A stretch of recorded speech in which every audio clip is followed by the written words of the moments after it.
नमस्कार दोस्तों, बहुत स्वागत है आपका। न्यूज़ 18 डिजिटल देख रहे हैं। मैं हूं विकास ब्रजेश सक्सेना। नेपाल में आई इस भयानक बाढ़ का असर अब भारत के किन किन इलाकों में पड़ सकता है? ये बाढ़ आखिर आई कैसे? तिब्बत की तरफ से आया इतना सारा पानी नेपाल की नदियों में कैसे पहुंचा? और अब यूपी बिहार के लिए चिंता क्यों बढ़ गई है? कौन से ऐसे जिले हैं जो सबसे ज्यादा निगरानी में हैं? और क्या भारत में भी इस बाढ़ का इससे खतरा है? इस वीडियो में आपको एक एक सवाल का जवाब देंगे, आसान भाषा में बताएंगे कैसे ये बाढ़ आई, कहां से शुरुआत हुई। सबसे पहले बात उस तबाही की करते हैं जिसने पूरे नेपाल को हिला कर रख दिया है। 26 अगस्त की सुबह नेपाल के रसुवा जिले में भोटेकोशी नदी में अचानक उफान पर यह नदी आती है। तिब्बत की तरफ से अचानक बड़ी मात्रा में पानी आने के बाद नदी ने ऐसा रौद्र रूप लिया कि रास्ते, पुल, गाड़ियां, घर और हर कुछ कई दूसरे ढांचे तक पानी के तेज बहाव में बहते चले गए।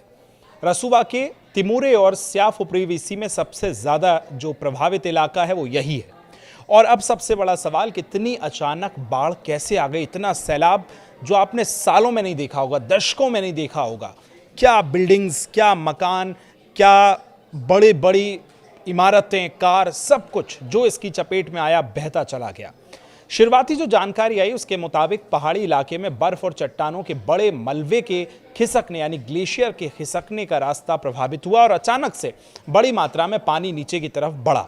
नेपाल के विदेश मंत्री ने संभावित भूकंपीय गतिविधि और उसके बाद हिमस्खलन की आशंका की बात कही, लेकिन इसकी सटीक वजह अभी आनी बाकी है। क्या और वजह रही हैं उस पर अभी डिस्कशन होंगे। लगातार जांच नेपाल सरकार की तरफ से की जा रही है, लेकिन फिलहाल किसी एक वजह से जोड़ना ऐसे जल्दबाजी होगी। लेकिन अब इस पूरी घटना में भारत के लिए चिंता की वजह क्या है? और नदी वाला रास्ता भोटेकोशी नदी आगे जाकर त्रिशूली नदी तंत्र से जुड़ती है और यही पानी आगे चलकर नारायणी नदी के रास्ते नीचे आता है और भारत में एंट्री लेता है।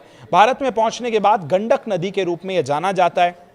यानी नेपाल के पहाड़ों में आया पानी सिर्फ नेपाल की समस्या नहीं, बल्कि इसका असर नीचे की तरफ यानी भारत तक पहुंच रहा है।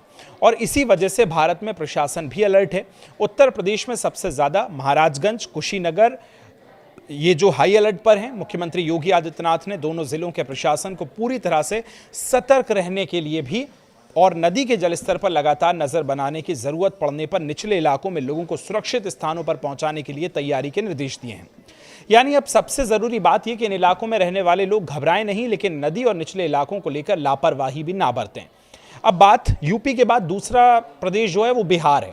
नेपाल से आने वाली गंडक नदी बिहार में प्रवेश करने के बाद कई जिलों से होकर गुजरती है, जिसमें सबसे पहले पश्चिमी चंपारण हुआ, पूर्वी चंपारण, गोपालगंज हुआ, सारण हुआ, मुजफ्फरपुर हुआ और वैशाली जैसे इलाकों में पानी के स्तर पर लगातार निगरानी की जा रही है।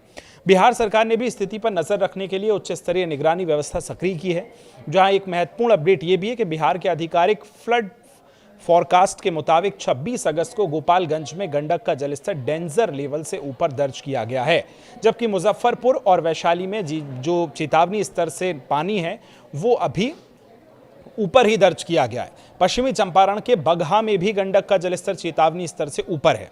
हालांकि यूपी को लेकर एक जरूरी बात समझना जरूरी है कि अभी एक जो अधिकारी हैं उनके मुताबिक नेपाल की इस फ्लैश फ्लड से यूपी में बड़े पैमाने पर बाढ़ आने की आशंका फिलहाल नहीं है। गंडक का जलस्तर महाराजगंज, कुशीनगर से गुजरते वक्त डेंजर लेवल के नीचे रहने की उम्मीद है, लेकिन स्थिति लगातार बदल सकती है, इसलिए निगरानी रखना बहुत ज़रूरी है। तो ये पूरी कहानी को एक लाइन में अगर हम आपको समझाएं तो ये आप ये समझिए कि नेपाल के पहाड़ों में अचानक आई भीषण बाढ़, भोटेकोशी के से आगे बड़ी नदी तंत्र से ये बढ़ा पानी और अब भारत में गंडक नारायणी जल स्तर पर नजर। तो यूपी में महाराजगंज और कुशीनगर सबसे ज्यादा निगरानी में है, जबकि बिहार में गंडक से जुड़े कई जिले पर प्रशासन का अलर्ट है। अब आपको क्या करना है? आप अगर इन इलाकों में रहते हैं तो सबसे जरूरी यह है कि नदी के किनारे या निचले इलाकों को अनावश्यक रूप से ना जाएं, अफवाहों पर भरोसा ना करें, प्रशासन की आधिकारिक जानकारी पर ही भरोसा करें। अपना बहुत ख्याल रखें, अपने परिवार वालों का ख्याल रखें। अपने जानने वाले लोग जो हैं वो उनको नदी किनारे जाने से इस समय मनाही करें। इस पर आप क्या सोचते हैं? आपके इलाके का क्या अपडेट है? कमेंट में हमें बताइए। यहाँ तक वीडियो देख लिया है उसके लिए धन्यवाद।